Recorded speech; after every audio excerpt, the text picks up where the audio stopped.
नमस्कार, मैं हूं Prabhakar Bharti, medical admission counsellor. आप सबका स्वागत करता हूं।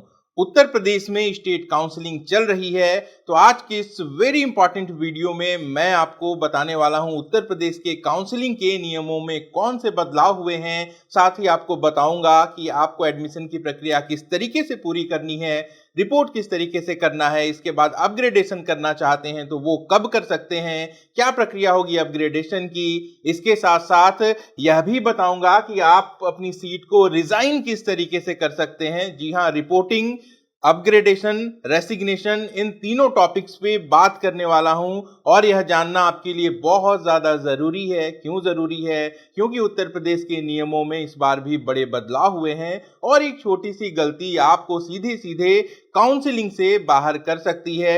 एमसीसी के नियम बदल चुके हैं, आप सब जान चुके हैं। ऐसे में अगर आप स्टेट काउंसलिंग कर रहे हैं सरकारी सीट के लिए या फिर प्राइवेट कॉलेज के लिए भी आप उत्तर प्रदेश को एक ऑप्शन में रखकर चल रहे हैं, तो ऐसे में इन काउंसलिंग के नियमों को जानना आपके लिए बहुत ज्यादा जरूरी है। तो वीडियो को अंत तक पूरा देख लेंगे तो किसी भी तरीके की कोई भी कंफ्यूजन नहीं रह जाएगी। चलिए आगे बढ़ते हैं। एक फ्लो चार्ट है जो उत्तर प्रदेश सरकार की तरफ से आया है, तो यहाँ पे मैं आपको जरा सा एक्सप्लेन कर दूं कि ये रजिस्ट्रेशन का प्रोसेस जो अभी चल रहा है ये आपको करना है। इसके बाद फीस डिपॉजिट करनी है, फॉर्म के चार्जेस देने हैं और सिक्योरिटी डिपॉजिट देनी है। इसके बाद ऑनलाइन डॉक्यूमेंट वेरिफिकेशन होगा। इसके बाद मेरिट लिस्ट डिक्लेयर की जाएगी, जिसके लिए राउंड 1 की जो डेट है वो 29 तारीख की रखी गई है।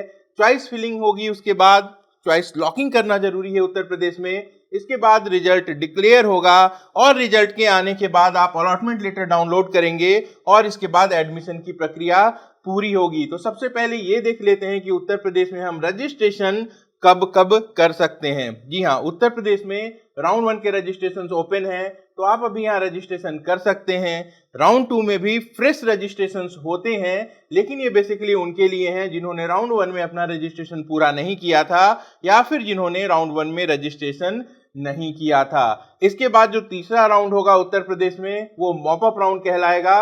मॉपअप राउंड में फ्रेश रजिस्ट्रेशन होते हैं और ये सभी के लिए होते हैं।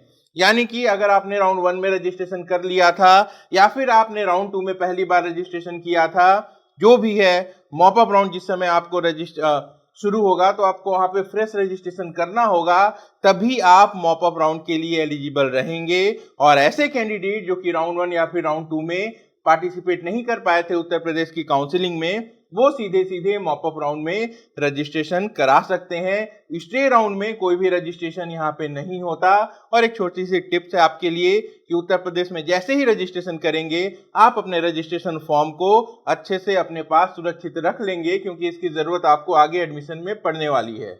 कुछ डिटेल्स हैं यहाँ पे आप देख सकते हैं। ये ऑनलाइन रजिस्ट्रेशन से रिलेटेड ही बातें लिखी गई हैं। 2000 आपके फॉर्म के चार्जेस हैं और जब आप मॉपअप में रजिस्ट्रेशन करेंगे तो वहां पे आपको फिर से 1000 रुपीज के चार्जेस देने पड़ेंगे। सिक्योरिटी डिपॉजिट जो पहले जमा हो जाएगी वो बाद तक रहेगी। सिक्योरिटी डिपॉजिट कितनी है? 30,000 रुपए। 30,000 रुपए उन कैंडिडेट के लिए जो उत्तर प्रदेश के डोमिसाइल्ड हैं और मेडिकल और डेंटल कॉलेज की सरकारी सीट के लिए जो अप्लाई कर रहे हैं उनको 30,000 रुपए देने हैं। ऐसे कैंडिडेट जो दूसरे स्टेट के हैं या फिर उत्तर प्रदेश के हैं लेकिन उनके ऑप्शन में प्राइवेट मेडिकल कॉलेज और डेंटल मेडिकल कॉलेज है, उनके लिए 2 लाख रुपीस की सिक्योरिटी डिपॉजिट है। और ऐसे कैंडिडेट जो प्राइवेट कॉलेज से बीडीएस करना चाहते हैं उनको 1 लाख रुपए की सिक्योरिटी डिपॉजिट देनी है। सिक्योरिटी डिपॉजिट के बारे में थोड़ा डिटेल्स और जान लेते हैं। सिक्योरिटी डिपॉजिट जो आप जमा करते हैं ये कब और किनको वापस मिलेगी? जिनको किसी भी राउंड में सीट न मिली हो, आपने राउंड 1 अप्लाई किया, 2 अप्लाई किया, मॉपअप में गए, कोई भी सीट नहीं मिली, आपकी सिक्योरिटी डिपॉजिट आपको वापस मिल जाएगी। जिनको सीट मिली उन्होंने एडमिशन की प्रक्रिया पूरी की, आपको राउंड 1, राउंड 2 या फिर मॉपअप राउंड में सीट मिली, आपने उस पे जाके एडमिशन ले लिया, ऐसे में आपकी जो सिक्योरिटी डिपॉजिट है वो आपको वापस मिल जाएगी। जिन्होंने रजिस्ट्रेशन किया लेकिन चॉइस नहीं भरी या फिर लॉक नहीं की, ऐसे भी बहुत सारे कैंडिडेट हैं जिनका ये कहना है कि मैंने रजिस्ट्रेशन तो कर दिया है लेकिन हो सकता है मुझे ऑल इंडिया कोटे से या फिर दूसरे स्टेट से कोई सीट मिल जाएगी, तो ऐसे में अगर मैं चॉइस फिलिंग नहीं करता हूं तो क्या मुझे सिक्योरिटी डिपॉजिट वापस मिलेगी? बिल्कुल मिलेगी। आप चाहें तो रजिस्ट्रेशन कर लें, सिक्योरिटी डिपॉजिट जमा कर दें, लेकिन अगर आप चॉइस फिलिंग नहीं करते हैं या फिर चॉइस फिलिंग लॉक करना भूल गए तो वैसे में भी आपकी चॉइसेस को कंप्यूटर ट्रीट नहीं करता है, तो आप रिफंड के लिए एलिजिबल होंगे, कब मिलेगा ये रिफंड? काउंसलिंग खत्म होने के बाद ऑनलाइन जिस माध्यम से सिक्योरिटी डिपॉजिट दी गई थी उसी माध्यम से स्वतः वापस भी आएगी। चाहे आपने इंटरनेट बैंकिंग यूज किया हो, क्रेडिट कार्ड, डेबिट कार्ड, जिस तरीके से आपने पे किया है सेम मीडियम से वो पैसे आपके पास वापस भी आएंगे। देखिए, क्या उत्तर प्रदेश का राउंड 1 फ्री एग्जिट होता है? इस पे ध्यान रखना आपको बहुत ज्यादा जरूरी है, क्योंकि उत्तर प्रदेश में राउंड 1 की जो अलॉटमेंट है ये फ्री एग्जिट नहीं होती है। आपको अगर सीट मिल जाती है राउंड 1 में तो आपको वहां पे एडमिशन लेना ही होगा। अगर नहीं लेते हैं तो जो सिक्योरिटी डिपॉजिट है आपकी 30,000, 1 लाख या 2 लाख रुपए, वो सरकार जब्त कर लेगी। एक और इंपॉर्टेंट बात है कि ऑटो लॉक चॉइसेस की जो है, जो कि एमसीसी उपलब्ध कराती है, दूसरे कई सारे स्टेट आपको अवेलेबल कराते हैं, लेकिन उत्तर प्रदेश में ऑटो लॉक नहीं होता। चॉइस लॉक करना आपके लिए बहुत ज्यादा जरूरी है। आपने अगर चॉइसेस भरे हैं, आपका रैंक बहुत अच्छा है, लेकिन आपने उसे टाइमली लॉक नहीं किया, तो ऐसे में आपकी अलॉटमेंट नहीं आएगी। एक और बड़ा कॉमन सा सवाल है, बहुत सारे कैंडिडेट आपसे पूछते हैं कि कितनी चॉइसेस भरनी है। आप चॉइसेस नहीं भी भर सकते हैं, एक भी भर सकते हैं। 4 कॉलेजेस आपको अच्छे लगते हैं तो आप 4 भी भर सकते हैं, और अगर आपके पास 30 ऑप्शन है तो आप 30 भी भर सकते हैं। दोहरा देता हूं, सिर्फ उसी कॉलेजेस को ऑप्शन में रखिएगा जो अलॉटमेंट हो जाए तो आप उस पर एडमिशन ले सकें। नहीं लेंगे तो सिक्योरिटी डिपॉजिट जब्त हो जाएगी राउंड 1 में।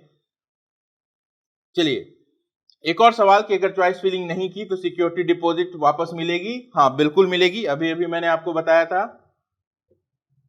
चलिए आगे बढ़ते हैं।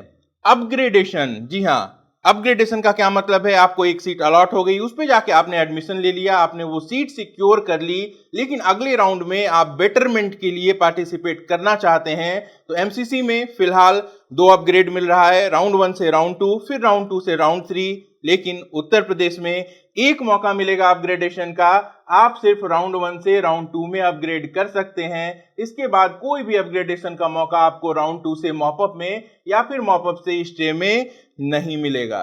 चलिए, राउंड 1 का जब रिजल्ट आएगा तो फ्लो चार्ट के माध्यम से समझ लेते हैं कि क्या क्या संभावनाएं बनेंगी और उसके बाद आपको क्या करना है।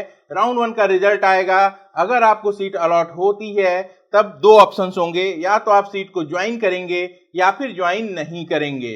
अगर सीट को ज्वाइन करते हैं तो 2 ऑप्शंस हैं, अगर आप उस सीट से सेटिस्फाइड हैं तो उस पर एडमिशन ले लेंगे, अपग्रेडेशन के लिए नो कहेंगे और आपकी काउंसलिंग वहीं पे खत्म हो जाएगी। लेकिन अगर आप चाहें तो अपग्रेडेशन भी ले सकते हैं। अपग्रेडेशन में जाएंगे तो आपको क्या करना है, आपको एडमिशन की प्रक्रिया पूरी कर लेनी है। सरकारी कॉलेज मिला है तो जो कॉलेज मिला है वही आपका नोडल सेंटर है, और अगर प्राइवेट हैं तो आपके अलॉटमेंट लेटर पे नोडल सेंटर होगा, वहां पे जाएंगे, एडमिशन की प्रक्रिया पूरी करेंगे और फिर अपग्रेड में चले जाएंगे।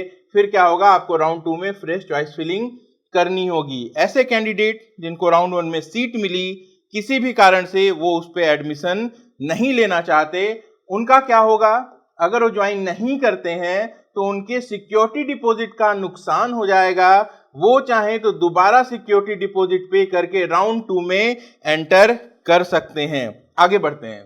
देखिए, जो मैं नोडल सेंटर की बात कर रहा था, ब्रोशर में साफ साफ लिखा हुआ है, निजी क्षेत्र के मेडिकल डेंटल कॉलेज, विश्वविद्यालय एवं माइनॉरिटी के कॉलेजेस जितने भी हैं, इनकी जो प्रक्रिया है एडमिशन की, वो नोडल सेंटर बना के की जाएगी। इसकी पूरी लिस्ट ब्रोशर में मौजूद है, मैं आगे डिस्कस भी कर लूंगा। जैसे ही अलॉटमेंट आती है तो आपको ओरिजिनल डॉक्यूमेंट्स के साथ साथ जो भी फीस गवर्नमेंट ने डिसाइड की है उसे पे कर देना होता है। प्राइवेट कॉलेजेस के मामले में जो फीस होती है वो डिमांड ड्राफ्ट के रूप में सीधे सीधे डीजीएमई के नाम से होती है। तो इससे रिलेटेड 2023 की अभी डिटेल्स नहीं आई है, लेकिन जैसे ही अलॉटमेंट होगा उस समय फीस देनी ही होती है, तो आपको फीस और ओरिजिनल डॉक्यूमेंट्स वहां पे दे देने हैं। और एक बात यहाँ पे लिखी हुई है, निजी क्षेत्र के मेडिकल कॉलेज, यह अनिवार्य होगा उनके लिए कि वो अपना जो भी शिक्षण शुल्क है, जो भी उनकी फीस है और इसके साथ साथ जो भी उनके अदर चार्जेस हैं, अन्य शुल्क, उनको उनकी वेबसाइट पे प्रदर्शित करना है।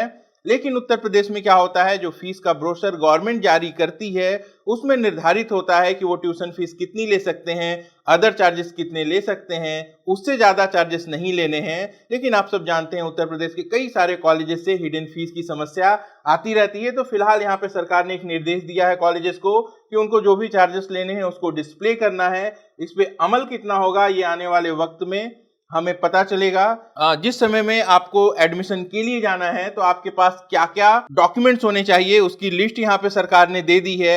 आपको जब सीट अलॉट होगी, जब रिजल्ट आएगा, उसके बाद वहां से आप एक अलॉटमेंट लेटर डाउनलोड करेंगे, आपको उसको लेके जाना है। इसके साथ साथ आपके नीट यूजी एग्जाम का जो एडमिट कार्ड है और स्कोर कार्ड है, आपको वो आपके साथ कैरी करना है। 10th और 12th की मार्कशीट और प्रमाण पत्र ये आपको साथ में कैरी करना है। इसके अलावा जो लोकल कैंडिडेट हैं जो सरकारी सीट के लिए फाइट कर रहे हैं और जिन्होंने 10-12 बाहर से किया है, उनको क्या देना होगा? उनको निवास प्रमाण पत्र देना होगा या फिर मूल निवास प्रमाण पत्र देना होगा उत्तर प्रदेश सरकार द्वारा निर्धारित प्रारूप पर। जी हाँ, अगर 10-12 किए हैं उत्तर प्रदेश से और उत्तर प्रदेश में सीट मिली है सरकारी, तो फिर आपको इस प्रमाण पत्र की जरूरत नहीं पड़ेगी। इसके अलावा जो लोग रिजर्व कैटेगरी के हैं उनको आरक्षण संबंधी प्रमाण पत्र देना होगा। और इसके साथ साथ सभी को क्या करना है? पहचान प्रमाण पत्र की छाया प्रति ले जानी है। आधार कार्ड हो सकता है, ड्राइविंग लाइसेंस हो सकता है, पैन कार्ड या फिर पासपोर्ट हो सकता है। एक और बात, आपको आपके डॉक्यूमेंट की सेल्फ अटेस्टेड कॉपी भी ले जानी है, यानी कि आपके डॉक्यूमेंट का आप जेरॉक्स करेंगे और उस पे आपको अपना सिग्नेचर कर देना है। देखिए यहाँ पे ये बात लिखी हुई है, स्वप्रमाणित छाया प्रति, यानी कि सेल्फ अटेस्टेड डॉक्यूमेंट्स। देखिए और डॉक्यूमेंट्स को लेके स्पष्टीकरण दे देता हूं। यहाँ पे ये बात साफ साफ लिखी हुई है, ईडब्ल्यूएस के जो कैंडिडेट हैं और जो ओबीसी के कैंडिडेट हैं, उनका जो सर्टिफिकेट है वो 1 अप्रैल 2023 के बाद का होना जरूरी है। इसके साथ साथ आरक्षण से संबंधित सभी प्रमाण पत्र, दिव्यांगता एवं एनसीसी प्रमाण पत्र को छोड़कर उत्तर प्रदेश राज्य सरकार द्वारा निर्धारित प्रारूप पर सक्षम प्राधिकारी द्वारा निर्गत ही मान्य होंगे। स्टेट कोटि की सीटों पर काउंसलिंग हेतु केंद्रीय संस्थाओं के लिए जारी आरक्षण संबंधी प्रमाण पत्र मान्य नहीं होंगे। यानी कि आपको ओबीसी का रिजर्वेशन हो, ईडब्ल्यूएस का हो या फिर दूसरा कोई भी रिजर्वेशन क्लेम कर रहे हैं, तो आपको उत्तर प्रदेश के फॉर्मेट में चाहिए होगा, एक्सेप्ट पीडब्ल्यूडी और एनसीसी कैडेट्स। देखिए पीडब्ल्यूडी के लिए यहाँ पे लिखा हुआ है कि एमसीसी पे जो नोटिस आई थी उसमें जो भी कॉलेजेस थे, वहां पे जो भी अस्पताल थे, वहां से आपको मेडिकल सर्टिफिकेट बनाना है, वो मान्य होगा। और इसके साथ साथ एनसीसी प्रमाण पत्र के लिए लिखा हुआ है कि कम से कम बी ग्रेडिंग हो और जो भी उसका फॉर्मेट होता है उस फॉर्मेट में वो बना हुआ हो, कहीं का भी है वो चलेगा। इसके साथ साथ प्राइवेट मेडिकल कॉलेजेस में किसी भी प्रकार का रिजर्वेशन नहीं होगा। अल्पसंख्यक संस्थानों की 50% सीटें संबंधित धार्मिक अल्पसंख्यक अभ्यर्थियों से आवंटित की जाएंगी तथा 50% सीटें ओपन होंगी। जैसा कि आप सब जानते हैं, माइनॉरिटी कॉलेजेस हैं उत्तर प्रदेश में, जैन माइनॉरिटी है, मुस्लिम माइनॉरिटी है और एक बुद्धा माइनॉरिटी भी है। तो इन कॉलेजेस की 50% सीटें ओपन फॉर ऑल कैंडिडेट्स होंगी और 50% सीट्स उस समुदाय के लिए होंगी जिसका वो अल्पसंख्यक कॉलेज है।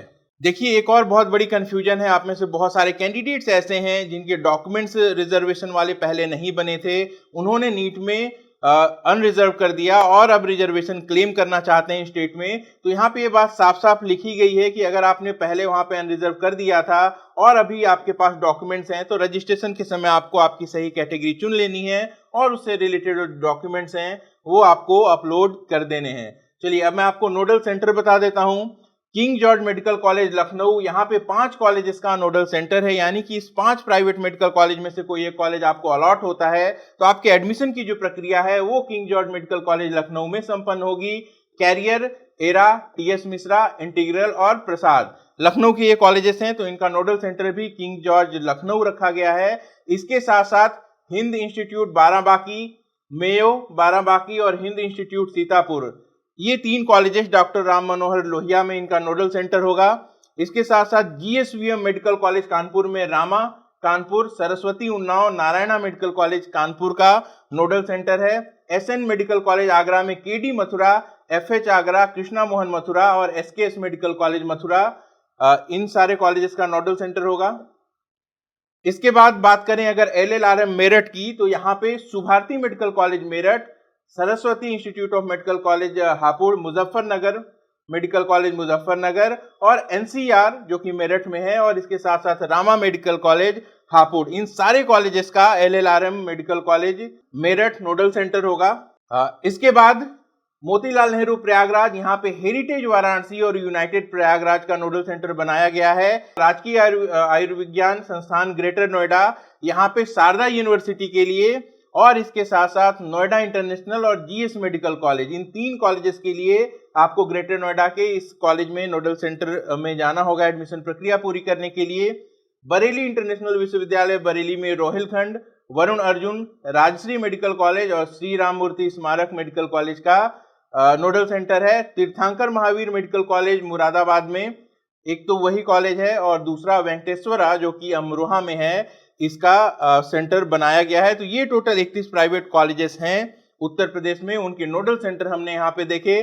चलिए अब आगे बढ़ते हैं, बात कर लेते हैं राउंड 2 की। जब राउंड 2 का रिजल्ट आएगा तब क्या संभावनाएं होंगी और ये आपकी एलिजिबिलिटी को किस तरीके से प्रभावित करेंगी। राउंड 2 का जैसे ही रिजल्ट आता है तो यहाँ पे 3 बातें हो सकती हैं। सबसे पहले, अगर आपको पहली बार यहाँ पे अलॉटमेंट मिला है तो आपके पास 2 ऑप्शंस होंगे। अगर आप उस अलॉटमेंट से सेटिस्फाइड हैं तो सीट एक्सेप्ट कर लेंगे, आपकी काउंसलिंग यहीं पे खत्म हो जाएगी, आप बाहर हो जाएंगे काउंसलिंग से। अगर राउंड 2 में पहली बार सीट अलॉट हुई और आप उस पे एडमिशन नहीं लेते हैं तब क्या होगा।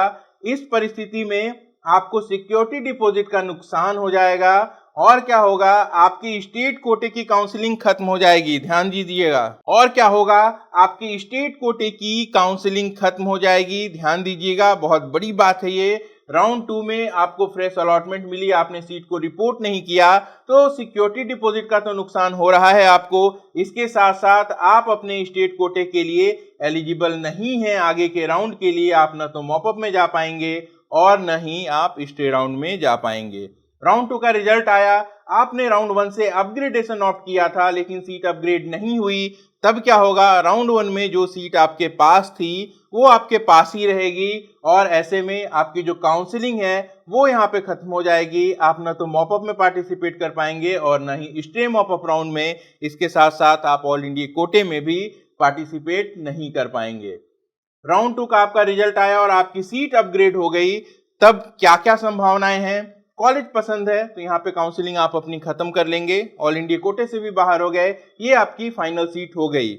राउंड 1 में आपको एक सीट मिली थी, आपने वहां पे एडमिशन ले लिया, अपग्रेडेशन में गए, राउंड 2 का रिजल्ट आया, सीट अपग्रेड हो गई और आप अपग्रेडेड सीट पे जाके रिपोर्ट नहीं करते हैं, तब क्या हो रहा है वो भी देख लीजिए। आपकी जो सिक्योरिटी डिपॉजिट है उसका तो नुकसान हो रहा है, इसके साथ साथ आपकी फीस भी जब्त हो जाएगी सरकारी कॉलेज के मामले में।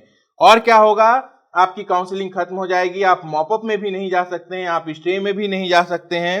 हाँ, आप ऑल इंडिया कोटे के लिए एलिजिबल रहेंगे यहाँ पे, लेकिन ऐसे कैंडिडेट जिनके साथ ये प्रक्रिया प्राइवेट कॉलेज के लिए हुई, उनका क्या होगा, अगर वो अपग्रेडेशन के बाद सीट को रिपोर्ट नहीं करते हैं तो सिक्योरिटी डिपॉजिट उनकी चली जाएगी और राउंड 1 में उन्होंने जो फीस भरी थी कॉलेज को, जिस भी कॉलेज में उनका एडमिशन हुआ था उसकी उन्होंने जो भी फीस भरी थी उसका 50% सरकार जब्त कर लेगी, यानी कि आधे पैसे सरकार जब्त कर लेगी।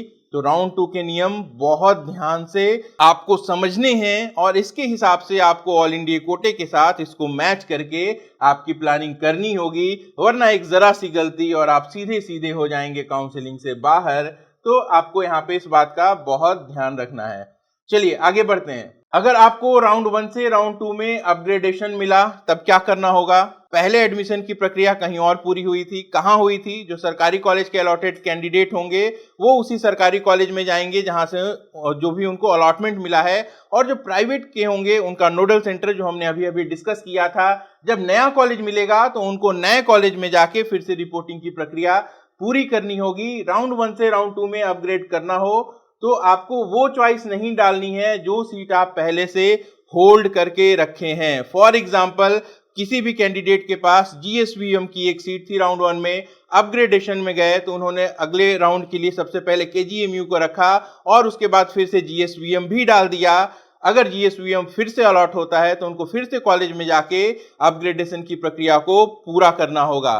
तो क्या करेंगे ऐसे में, एक जो कॉलेज आपको मिल चुका है जिसमें एडमिशन ले चुके हैं उस ऑप्शन को राउंड 2 की चॉइस फिलिंग में डालेंगे ही नहीं, जो उससे बेटर ऑप्शंस हैं वो डालेंगे। ऐसे में या तो आपको अपग्रेडेशन मिलेगा और नहीं भी मिलेगा तो ऑलरेडी आपका एडमिशन जो है वो कंफर्म है, आपकी प्रक्रिया पूरी हो चुकी है, तो आप एक्स्ट्रा परेशानी से यहाँ पे बच जाएंगे। अब बात कर लेते हैं मॉप अप राउंड को लेके। Mop up round Uttar Pradesh में ऑफलाइन हुआ करता है, इस बार ऑनलाइन होगा या ऑफलाइन होगा, इसको लेके अभी तक कुछ भी सरकार की तरफ से नहीं कहा गया है, लेकिन कुछ नियम हैं जिनका आपको जान लेना बहुत ज्यादा जरूरी है। तो सबसे पहले हम ये देखेंगे कि मॉप अप राउंड में कौन से कैंडिडेट एलिजिबल हैं।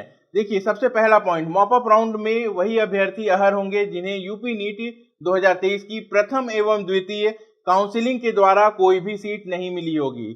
जिनको सीट मिल चुकी है राउंड 1 या फिर राउंड 2 में, वो मॉप अप के लिए एलिजिबल नहीं है। फ्लो चार्ट के माध्यम से ऑलरेडी ये मैं आपको एक्सप्लेन कर चुका हूं।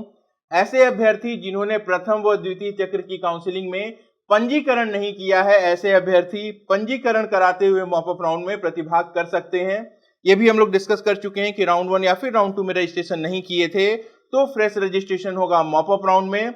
मॉप अप राउंड में प्रतिभाग करने हेतु समस्त अहर अभ्यर्थियों को एनआईसी पोर्टल पर जाकर 1000 रुपए का पंजीकरण शुल्क जमा करते हुए पंजीकरण कराना अनिवार्य होगा। ऐसे कैंडिडेट जो कि राउंड 1 और राउंड 2 में रजिस्ट्रेशन करा चुके थे, उनको सीट नहीं मिली है, उनको भी मॉप अप राउंड में 1000 रुपए देके फ्रेश रजिस्ट्रेशन कराना जरूरी होगा। एक और नोटिस देखिए, नीट यूजी 2023 की प्रथम या द्वितीय चक्र की काउंसलिंग से आवंटन प्राप्त अभ्यर्थी एवं यहां देखिए ऑल इंडिया कोटे तथा अन्य प्रदेशों के किसी भी चक्र की काउंसलिंग के माध्यम से प्रवेशित, यानी कि ऑल इंडिया कोटे से या फिर किसी भी स्टेट काउंसलिंग से कोई भी सीट मिल चुकी है कैंडिडेट को, तो वो यहाँ पे मॉप अप राउंड के लिए एलिजिबल नहीं होंगे। मॉप अप राउंड से आवंटित अभ्यर्थियों को प्रवेश के समय समस्त शैक्षणिक जाति प्रमाण पत्र, ये डॉक्यूमेंटेशन से रिलेटेड इंफॉर्मेशन है। और इसके आगे ये बात लिखी हुई है कि जो भी रिजर्व सीटें होती हैं उनका जो कन्वर्जन होता है वो मॉप अप राउंड में होता है, यानी कि जो भी रिजर्व सीट्स हैं अगर वो वैकेंट हैं तो उनको आगे कन्वर्ट कर दिया जाता है मॉप अप राउंड की काउंसलिंग के दौरान ही। तो यहां से आगे बढ़ते हैं। एक नोटिस में आपको 2022 की दिखाना चाहता हूं जो कि मॉप अप राउंड के समय जारी हुई थी। यहाँ पे एक पॉइंट है जो मैं चाहता हूं आप लोग अच्छे से देख लें। तो ये 2022 की नोटिस है, कंफ्यूज मत होइएगा, 23 की बात नहीं कर रहा हूं, रेफरेंस दे रहा हूं आपको। यहाँ पे ये बात लिखी हुई थी कि नीट यूपी यूजी 2022 की प्रथम या द्वितीय काउंसलिंग से एमबीबीएस आवंटन प्राप्त प्रवेशित अप्रवेशित त्यागपत्र देने वाले अभ्यर्थी मॉप अप राउंड हेतु अहर नहीं होंगे। क्या मतलब है? राउंड 1 या फिर राउंड 2 में आपको सीट मिली, आपने सीट छोड़ दी, तब आप मॉप अप के लिए एलिजिबल नहीं हैं। चाहे आप वहां पे प्रवेशित हो या फिर अप्रवेशित हो या फिर आपने एडमिशन लेके रिजाइन किया हो, किसी भी हाल में आप मॉप अप राउंड के लिए एलिजिबल नहीं होंगे। तो यहाँ पे देखिए एमसीसी में क्या नियम है कि राउंड 1 फ्री एग्जिट है, राउंड 2 में सीट मिल गई आप छोड़ देते हैं तो आपकी सिक्योरिटी डिपॉजिट जब्त हो जाती है, लेकिन फिर आप मॉपअप में फिर से सिक्योरिटी डिपॉजिट देके पार्टिसिपेट कर सकते हैं। और अगर आपको मॉपअप में सीट नहीं मिली तब आप स्टे मॉपअप राउंड के लिए भी एलिजिबल रहेंगे। माफ करिएगा, एमसीसी में मॉपअप को अब राउंड 3 का नाम दे दिया गया है। तो मैं ये बताना चाह रहा था कि राउंड 2 में आपको सीट मिली, आपने छोड़ दी, सिक्योरिटी डिपॉजिट डूब गई आपकी एमसीसी में, फिर राउंड 3 में गए, वहां पे फिर से सिक्योरिटी डिपॉजिट जमा की, कोई भी सीट नहीं मिली, तो जो स्टे राउंड है आप उसके लिए एलिजिबल हैं। लेकिन उत्तर प्रदेश में ऐसा नहीं है। राउंड 1 में भी आपको सीट मिली, आपने छोड़ दी, तो सिक्योरिटी डिपॉजिट देके आप राउंड 2 में पार्टिसिपेट तो जरूर कर सकते हैं, लेकिन आप मॉपअप राउंड के लिए या फिर स्टे राउंड के लिए एलिजिबल नहीं रहेंगे। चलिए, स्टे मॉपअप राउंड को लेके बहुत ज्यादा क्लियर इंस्ट्रक्शंस नहीं है उत्तर प्रदेश में, क्योंकि सरकारी कॉलेजेस की जो सीट है, चूंकि मॉपअप ऑफलाइन होता है तो उसी समय खत्म हो जाती है, प्राइवेट की भी खत्म हो जाती है, एक आध वैकेंसी कभी कभी आ जाती है। तो उससे लेके एक नियम है यहाँ पे कि जो टोटल वैकेंसी होगी उसके 10 टाइम्स अभ्यर्थियों की लिस्ट कॉलेजेस को भेजी जाएगी। बेसिकली होता क्या है कि मॉपअप राउंड की जब आप चॉइस फिलिंग करते हैं तो उस समय आपसे 1-2 कॉलेजेस के ऑप्शन पूछ लिए जाते हैं, और उसके बाद अगर आपकी मेरिट मैच होती है और अगर स्टे राउंड में सीटें वैकेंट होती हैं तो वहां पे कैंडिडेट्स को मौका दिया जाता है। और एक नियम है जिसका आपको ध्यान में रखना बहुत ज्यादा जरूरी है। क्या है ये? एमसीसी के राउंड 3 में अगर आप एडमिशन ले लेते हैं तब आप स्टेट काउंसलिंग से या दूसरे किसी भी स्टेट की काउंसलिंग से अगर प्राइवेट सीट के लिए काउंसलिंग कर रहे हो तब बाहर हो जाते हैं, और ये नियम समान रूप से सभी स्टेट्स पर लागू होता है। इसका मतलब ये है कि अगर मॉपअप राउंड में उत्तर प्रदेश में आप एडमिशन ले लेते हैं तब आप ऑल इंडिया कोटे से भी बाहर हो जाते हैं, और मॉपअप राउंड जो उत्तर प्रदेश का है वो लास्ट राउंड होता है सरकारी सीट्स के लिए, तो ऐसे में वो आपका फाइनल एडमिशन होगा। अब एक बेहद जरूरी बात, रेसिग्नेशन रूल क्या रहेगा उत्तर प्रदेश में। सीट छोड़ना चाहते हैं तो क्या नियम होंगे, बिल्कुल इत्मीनान से इसे समझ लीजिए। मैं आपको आसान भाषा में बताऊंगा क्योंकि जो नियम हैं वो लास्ट ईयर के कंपैरिजन में बदल गए हैं। तो कौन लोग सीट छोड़ सकते हैं, कब छोड़ सकते हैं, कितना नुकसान होगा छोड़ने पे, ये सारी चीजें हम जानने वाले हैं। तो राउंड 1 के रिजल्ट के बाद कौन लोग रिजाइन कर सकते हैं। एक तो आपको अलॉटमेंट मिली और आपने रिपोर्ट ही नहीं किया, तब वहां पे रेसिग्नेशन की कोई बात ही नहीं आती, आपकी सिक्योरिटी डिपॉजिट डूब जाती है। लेकिन आपके राउंड 1 के रिजल्ट के बाद अगर आपने एडमिशन प्रक्रिया नोडल सेंटर पे जाके पूरी कर ली है, तब आप एलिजिबल हैं रेसिग्नेशन के लिए। अगर रेसिग्नेशन यूज करते हैं तो आप कब तक कर सकते हैं ये समझ लीजिए। देखिए, राउंड 2 की जो चॉइस फिलिंग होगी उसके 2 दिन पहले शाम 4 बजे तक, यानी कि फॉर एग्जांपल अगर राउंड 2 की चॉइस फिलिंग की लास्ट डेट 12 अगस्त है तो ऐसे में इसको 2 दिन घटा दीजिए, 10 अगस्त को शाम को 4 बजे तक आप अपने राउंड 1 की सीट को रिजाइन कर सकते हैं। कैसे करेंगे रिजाइन वो भी देख लीजिए। इसके लिए आपको जाना होगा उसी नोडल सेंटर पे जहां आपने एडमिशन की प्रक्रिया पूरी की थी, प्राइवेट कॉलेजेस के मामले में और सरकारी कॉलेजेस के मामले में उसी कॉलेज में जो कॉलेज आपको अलॉट हुआ था, और वहां पे जाके आप रिजाइन करेंगे। नुकसान कितना होगा वो जान लीजिए। आपकी जो सिक्योरिटी डिपॉजिट है वो सरकार जब्त कर लेगी, लेकिन जो फीस है वो आपको वापस कर दी जाएगी। ये राउंड 1 के बाद मैं रेसिग्नेशन की बात कर रहा हूं। आगे बढ़ते हैं। राउंड 2 के रिजल्ट के बाद कौन से लोग रिजाइन कर सकते हैं, तो जिन्हें राउंड 2 में अलॉटमेंट मिला हो या फिर अपग्रेड मिला हो और वो उसके बाद एडमिशन की जो प्रक्रिया है वो जाके नोडल सेंटर या फिर कॉलेज में पूरी कर चुके हों, वो लोग एलिजिबल होंगे राउंड 2 के बाद रिजाइन करने के लिए।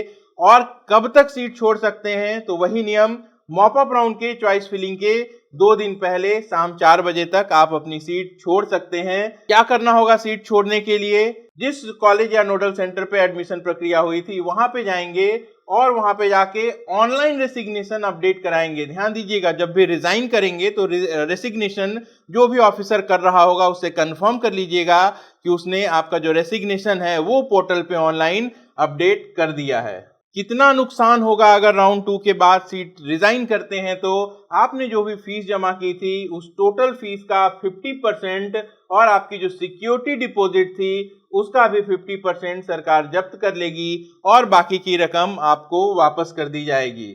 मॉप अप राउंड के बाद अगर सीट छोड़ना चाहें तब क्या होगा, कौन से लोग मॉप अप राउंड के बाद सीट छोड़ सकते हैं, जिनको नई नई अलॉटमेंट मिली मॉप अप राउंड में और जिन्होंने जाके एडमिशन की प्रक्रिया पूरी कर ली, और ऐसे लोग जो राउंड 1 या फिर राउंड 2 से ऑलरेडी कॉलेज में एडमिटेड हैं, वो मॉप अप राउंड के बाद सीट जरूर छोड़ सकते हैं। लेकिन यहाँ पे उनको कितना बड़ा नुकसान होगा आप वो भी जान लीजिए। सबसे पहले बात कर लेते हैं सरकारी सीट के लिए कितना नुकसान होगा। तो ऐसे कैंडिडेट जो कि मॉप अप राउंड के बाद सरकारी सीट को रिजाइन करना चाहते हैं, कुल जमा फीस उनकी जब्त हो जाएगी। इसके साथ साथ 1 लाख रुपए का जुर्माना लगेगा। इसके साथ साथ जो सिक्योरिटी डिपॉजिट है वो भी जब्त हो जाएगी। और इसके साथ साथ चूंकि ये राउंड 3 था और राउंड 3 में आप एडमिशन ले चुके हैं, तो इस पे राउंड 3 वाला नियम भी लागू होगा और आप ऑल इंडिया कोटे से बाहर हो जाएंगे। ये बात मैं कर रहा हूं सरकारी कॉलेजेस की, सरकारी सीट की। अगर यही काम आप प्राइवेट कॉलेज में करना चाहते हैं, मॉप अप राउंड के बाद अगर आपको रेसिग्नेशन करना पड़ता है प्राइवेट कॉलेजेस में, तब कितना नुकसान होगा। मॉप अप के बाद या कोर्स खत्म होने के पहले सीट छोड़ने पर पूरे कोर्स की फीस, जी हां, मॉप अप राउंड के बाद सीट छोड़ते हैं तो 1 साल की फीस की बात नहीं हो रही है। एज अ पेनाल्टी आपको कंप्लीट कोर्स फी जुर्माने के रूप में देनी पड़ेगी। सिक्योरिटी डिपॉजिट भी वापस करनी होगी। इन केस यूपीडीजीएमई आपको सिक्योरिटी डिपॉजिट रिफंड कर चुका था तो आपको डीडी के फॉर्म में उसे बना के वापस लाके यूपीडीजीएमई को देना होगा। और मॉपअप के बाद अगर आप सीट छोड़ते हैं तो सभी तरीके की काउंसलिंग से बाहर हो जाएंगे। यानी कि राउंड 3 में आपके पास एक सीट थी, आपने उसे छोड़ दी, तो अब आप किसी भी स्टेट की काउंसलिंग में पार्टिसिपेट नहीं कर सकते। ये रूल पहले से है, राउंड 2 तक ये एप्लीकेबल हुआ करता था। एमसीसी ने इसे इस बार राउंड 3 पे एप्लीकेबल कर दिया है। चलिए अब उस पे भी बात कर लेते हैं जिसका आप में से बहुत सारे कैंडिडेट बेसब्री से इंतजार कर रहे हैं। 13 नए मेडिकल कॉलेजेस आने थे 2023 में, और कुछ दिन पहले जब ये ट्वीट आई थी 10 जुलाई को, तब उम्मीद काफी ज्यादा बढ़ गई थी। लेकिन इस ट्वीट में एक आर्टिकल भी अटैच था, जब आप उसको जाके डिटेल में पढ़ेंगे तो वहां पे इनके तरफ से ये बात स्पष्ट रूप से कही गई थी कि कॉलेजेस का अभी इंस्पेक्शन चल रहा है। ऐसे में जब एनएमसी मान्यता देगा तभी ये कॉलेजेस शामिल होंगे काउंसलिंग में। तो फिलहाल अब तक इनको परमिशन नहीं मिली है, लेकिन निराश न होइए, हो सकता है कि राउंड 2 में इन कॉलेजेस को परमिशन मिल जाए और ये काउंसलिंग में ऐड हो जाएं। फिलहाल अभी ये लिस्ट में नहीं है। और मेरे पीछे है ये वीडियो, जिसको आप लोगों ने बहुत प्यार दिया और बहुत सारी जरूरी इंफॉर्मेशन मैंने इस वीडियो में दी थी। हिडन फीस से रिलेटेड है। उत्तर प्रदेश में कुछ कॉलेजेस ऐसे जरूर हैं जहां पे हिडन फीस भी है और कई तरीके की दूसरी दिक्कतें भी हैं। इसके बारे में खुल के मैंने बात की थी आपसे। अब एक बड़ा सवाल कि उत्तर प्रदेश में जब कॉलेजेस का चयन करें तो किस तरीके से करें। तो देखिए, यहाँ पे आपको जरूरत होगी प्रॉपर रिसर्च की। गूगल के पास बहुत इंफॉर्मेशन है, आप कॉलेज का नाम डाल के उसका रिव्यू वहां से देख सकते हैं। कॉलेज के बारे में कह पाना कि पिछले साल ये 4-5 कॉलेजेस हिडन फीस ले रहे थे, वो इस बार भी लें, ये जरूरी नहीं है। इस बार 3-4 नए नाम भी आ सकते हैं। ये प्रेडिक्ट कर पाना उत्तर प्रदेश के मामले में बहुत ज्यादा मुश्किल है। तो देखिए, सरकार ने क्या किया कि उन्होंने ब्रोशर में ये साफ लिख दिया कि आप अगर निजी क्षेत्र के मेडिकल डेंटल कॉलेज में प्रवेश हेतु इच्छुक हैं, तब आपको क्या करना है, काउंसलिंग चॉइस फिलिंग से पूर्व संबंधित कॉलेज के बारे में स्वयं संपूर्ण जानकारी अपने स्तर से प्राप्त कर लेनी है। आवंटन के पश्चात किसी विषमता की स्थिति में इस कार्यालय का कोई उत्तरदायित्व नहीं होगा, जबकि कॉलेजेस की फीस निर्धारित करने के लिए और उनको रेगुलेट करने के लिए यूपीडीजीएमई ही जिम्मेदार है। फिलहाल सरकार ने यहाँ पे अपना पल्ला झाड़ लिया है। तो आपको क्या करना है, आपको बहुत ध्यान से कॉलेजेस चुनने हैं और सिर्फ उन्हीं कॉलेजेस को चुनना है जहां पे एडमिशन मिलने के बाद आप एडमिशन ले सकें, क्योंकि उत्तर प्रदेश फ्री एग्जिट नहीं है और बाद में अगर आप सीट छोड़ते हैं तो भी कितना ज्यादा नुकसान होगा, ये हमने रेसिग्नेशन रूल में डिटेल्स में डिस्कस किया है। तो कितने कॉलेजेस प्राइवेट पार्टिसिपेट करेंगे उत्तर प्रदेश की काउंसलिंग में, उसकी लिस्ट आप यहाँ पे देख सकते हैं। माइनॉरिटी कॉलेजेस की बात करें तो यहाँ पे कैरियर इंस्टीट्यूट है, एरा है, एफएच है, इंटीग्रल है। ये चारों कॉलेजेस मुस्लिम माइनॉरिटी के हैं। इसके बाद जैन समुदाय का तीर्थंकर महावीर मेडिकल कॉलेज है, और इसके बाद सुभारती मेडिकल कॉलेज है जो कि बुद्धा माइनॉरिटी का है। Shri Ram Murti Smarak, Muzaffarnagar, Rohilkhand Bareilly, Rama Kanpur, Saraswati Hapur, Hind Barabanki, Sharda greater Noida, Rama medical college Hapur, ये कब के स्टैब्लिश्ड हैं और यहाँ पे कितनी सीट की परमिशन है, ये डिटेल्स भी आप यहाँ पे देख सकते हैं। सरकार ने स्वयं जारी कर दी है। Mayo Barabanki, Rajshree, heritage, Hind, KD Mathura, Krishna Mohan Mathura, Prasad Lucknow, Saraswati Unnao, Venkateshwara Amroha, TS Mishra, Varuna Arjun, GS medical college Hapur, NCR Meerut, United Prayagraj, Noida international, Narayana Kanpur और नया college SKS Mathura. Total 31 colleges Uttar Pradesh की इस ब्रोशर में हैं, लेकिन इनमें से एक कॉलेज ऐसा है जो फिलहाल एनएमसी की लिस्ट से बाहर है। अब यहाँ पे उसे सरकार ने क्यों शामिल किया है ये मुझे नहीं पता, लेकिन फिलहाल उसको परमिशन नहीं है। अगर मिल जाती है तो अच्छी बात है, लेकिन नहीं मिलती है तब कैंडिडेट्स को परेशानी आ सकती है। वो कॉलेज कौन सा है आप यहाँ पे देख सकते हैं। एनएमसी की वेबसाइट पे अगर आप जाके सर्च करते हैं सरस्वती मेडिकल कॉलेज उन्नाव, तो यहाँ पे क्या स्टेटस लिख के आ रहा है मैं आपको दिखा देता हूँ। आप यहाँ पे देख सकते हैं, यहाँ पे बात लिखी हुई है, disapprove the proposal of renewal for 150 seats during academic year 2023 and 2024 due to non cooperation with the assessment team. यानी कि जब टीम गई थी एनएमसी की यहाँ पे जांच करने के लिए तो कुछ प्रॉब्लम हुई और फिलहाल इसका जो स्टेटस है वो डिसअप्रूव्ड है। तो चॉइस फिलिंग करते समय एक बार आप कंफर्म कर लेंगे। अगर ये चॉइस फिलिंग के ऑप्शन में आता है तो उसके हिसाब से आप डिसाइड कर सकते हैं कि फिलहाल एनएमसी पे ये डिसअप्रूव की कैटेगरी में है। आशा करता हूं ये जो जानकारी है आपको बहुत पसंद आई होगी। तो वीडियो को लाइक जरूर करिएगा और कमेंट करके अपना फीडबैक जरूर दीजिएगा। उम्मीद है कि आपके जितने भी क्वेरीज थी वो सॉल्व हो गई होंगी। इसके अलावा एक FAQ उत्तर प्रदेश सरकार ने भी जारी किया है जो मैं अपने टेलीग्राम चैनल पे पोस्ट कर चुका हूं। तो नए हैं तो चैनल को सब्सक्राइब कर लीजिए। आप सबको काउंसलिंग के लिए बहुत बहुत शुभकामनाएं। अपना और अपनों का खूब ख्याल रखिएगा। मैं जल्द मिलूंगा। नमस्कार, जय हिंद। अगर आप हमसे कांटेक्ट करना चाहते हैं या हमारी पेड सर्विसेज अवेल करना चाहते हैं तो आप वीडियो के डिस्क्रिप्शन में दिए गए लिंक पर क्लिक करके अपनी डिटेल्स भरिए। हमारी टीम बहुत जल्दी आपको कांटेक्ट करेगी।